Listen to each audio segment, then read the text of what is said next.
dari mulai beberapa orang sampai puluhan, sampai ratusan gitu ya. Dan pada saat Mhm. itu mungkin sama seperti startup yang lainnya, kita belum berfokus untuk cari sistem yang memang bisa bantu, semuanya masih banyak yang manual.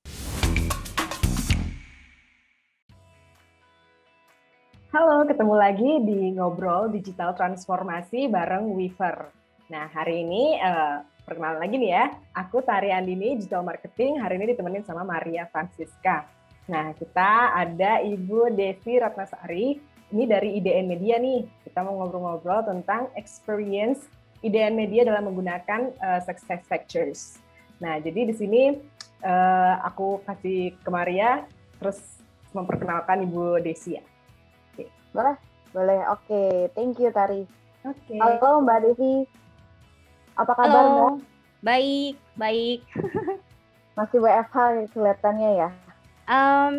Kita itu sebenarnya fleksibel, kita nyebutnya flexible working arrangement, ada nama programnya. Jadi, teman-teman boleh milih, kalau misalkan yang memang masih bisa kerja di rumah, silakan di rumah, tapi kalau misalkan memang ada kepentingan ke kantor untuk meeting misalkan sama tim atau misalkan untuk hal-hal yang berkaitan dengan klien ke kantor silakan. Tapi biasanya kita ada proses administrasinya, pendaftaran buat apa? Buat jaga capacity aja sih. Jadi populasinya terbagi jadi dua antara yang masih WFH sama yang memang kerja di kantor.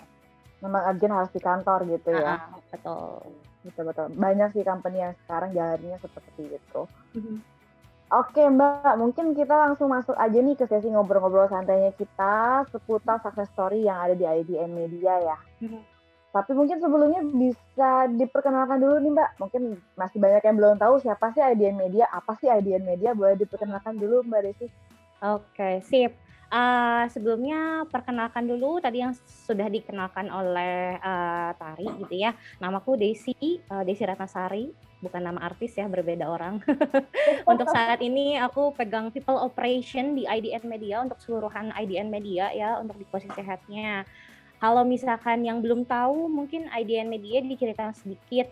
Kita itu adalah media tech dan content platform company di Indonesia, spesifik buat millennials dan Gen Z gitu ya. Jadi memang kita fokusnya itu di generasi milenial dan juga Z gitu. Nah, kalau misalkan awal mulanya pertama kali IDN Media ditemukan oleh dua bersaudara, Winston Utomo dan juga William Utomo, waktu itu di sebuah kamar apartemen gitu ya, tercetuslah sebuah ide itu pada tanggal 8 Juni 2014 gitu. Pada saat itu memang dirasa belum ada media yang spesifik mengarah ke millennials dan Gen Z gitu sih. Nah, untuk saat ini kita udah mau ulang tahun ke-7 ya di tahun ini, nanti 8 Juni 2021 ulang tahun ke-7 gitu ya. Dan ekosistem yang untuk saat ini kita udah lumayan banyak. Kalau misalkan di platformnya sendiri kita punya IDN App, itu news aggregator, jadi semuanya di situ. Terus juga ada Yummy App, itu untuk untuk masak-memasak, aplikasi masak-memasak, dan juga ada GGWP. Untuk digital medianya lumayan banyak juga, ada IDN Times gitu ya, untuk itu news dan entertainment. Terus ada popbella.com, itu lebih ke arah beauty and fashion. Terus juga ada Pop Mama, itu untuk parenting gitu. Terus tadi ada Yummy untuk cooking biasanya. Ada Duniaku, GGWP, ada IDN Pictures untuk perfilman, dan sebenarnya masih banyak lagi ekosistem kita, lumayan banyak ya kalau aku sebutkan satu-satu gitu. Nanti boleh dicek di websitenya IDN Media aja. Dan untuk tahun-tahun ini juga akan ada ekosistem yang baru, dan untuk tahun-tahun kedepannya juga mungkin akan ada ekosistem-ekosistem yang baru. Wah, makin dan terus berkembang ya IDN Media ini ya. Lumayan. Udah 7 tahun, sekarang juga sangat banyak banget kolaborasi juga, aplikasi-aplikasi juga yang baru ya. Mantap, keren banget memang IDN Media. Memang dia masuk banget sih buat di kalangan millennials dan Gen Z itu sih. Itu sasaran utamanya, betul. Iya. Oke. Thank you Mbak buat introduction-nya, sebetulnya siapa sih IDN Media, ada apa saja di dalam IDN. Mungkin orang nggak familiar dengan IDN Media, tapi mungkin orang familiar nih dengan Popbella-nya. Oh iya nih sering baca di berita, atau misalnya ya dengan aplikasi-aplikasi lainnya atau portal lainnya dari IDN Media sendiri ya. Betul. Oke, nah kalau mungkin saya masuk ke dalam, karena ini kita mau bahas tentang HR proses, saya masuk ke dalam HR proses nih.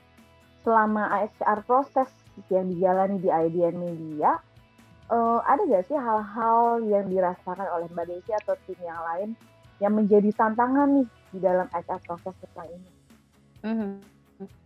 Mungkin aku boleh cerita yang sebelumnya gitu ya, HR proses sebelumnya, karena memang seperti yang tadi aku ceritakan, kita mulai itu di 2014 ya, di tengah tahun 2014. Di situ banyak dinamikanya tentu aja ya, dari mulai beberapa orang sampai puluhan, sampai ratusan gitu ya. Dan pada saat itu mungkin sama seperti startup yang lainnya, kita belum berfokus untuk cari sistem yang memang bisa bantu, semuanya masih banyak yang manual gitu. Sehingga tidak hanya HR proses, yang proses-proses di departemen lain pun masih banyak yang manual gitu ya.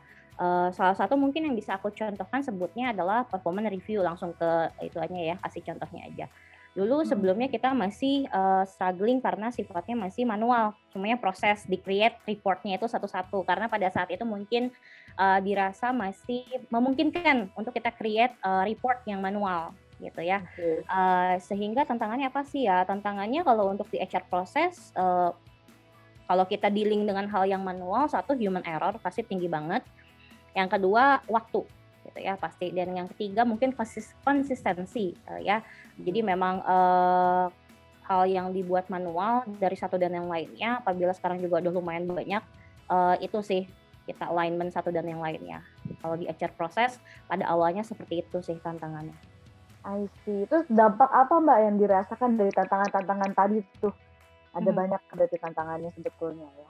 Oke, kalau ngomongin dampak nih, kita ngomongin tentang pasti dampaknya ke company ya, which is ke bisnis gitu. Kalau ngomongin company pasti nggak mungkin dia berdiri sendiri atau jalan sendiri gitu ya, walaupun mungkin sekarang banyak yang terotomatisasi. Pasti bakal ada orang-orang yang menggerakkan atau mendrive itu semua. Nah, sekarang gimana caranya kita bisa ngasih direction atau objektif yang sama dari top management ke garda terdepan dari sebuah company gitu ya. Kan istilahnya harus ada komunikasi ya, ngomong komunikasi tentang objektif tersebut. Nah, dengan adanya tantangan tadi yang maksudnya masih pada awalnya semuanya masih manual, bukan semuanya, hampir semuanya masih manual, belum ada sentralisasi information atau misalnya platform atau sistem apapun itu, jadinya memang mungkin ada gap of information atau lack of communication antara top management, middle management, dan garda terdepannya gitu. Sehingga apa tadi berimbasnya kepada kita pekerjaannya yang memang seharusnya sudah bisa efektif tidak efektif, karena pekerjaan yang tidak efektif pasti akan pengaruh ke mana ya, pasti akan ke bisnis itu kan gitu. Jadi memang kalau ditanyakan apakah ada impact-nya, pasti ada, karena kalau ngomongin kita belum bisa mengakomodasi atau belum bisa memfasilitasi sarana teman-teman semua bekerja dengan baik, pasti akan mempengaruhi ke productivity gitu. Pasti ya. Terus dulu ada gak sih Mbak pertimbangan nih yang membuat dari tim IDN sendiri untuk menunda nih mencari solusi? Apa sebetulnya setelah melihat dampak dari tantangan-tantangan tersebut akhirnya langsung ini deh buruan deh mesti buru-buru cari sistem yang bisa mengakomodir nih gitu. Oke, pada saat itu tentunya kita langsung cari ya, walaupun memang nggak langsung pada saat itu selesai cari satu solusinya. Kita tahu ada masalahnya, terus kita coba cari solusi bersama-sama, research kira-kira mana yang terbaik untuk saat ini. Pun pasti kita tentu akan ada constraint-nya itu budget gitu, karena kan memang belum terlalu bisa spend the money sangat luas gitu ya. Satu, kita pasti akan cari jalan tengahnya, cari yang memang masih masuk ke kita punya operational cost, tapi juga memang yang terbaik. Menunda nggak ada, kita kalau misalkan sudah lihat masalah biasanya langsung define the solution, tapi memang prosesnya biasanya tidak secepat itu.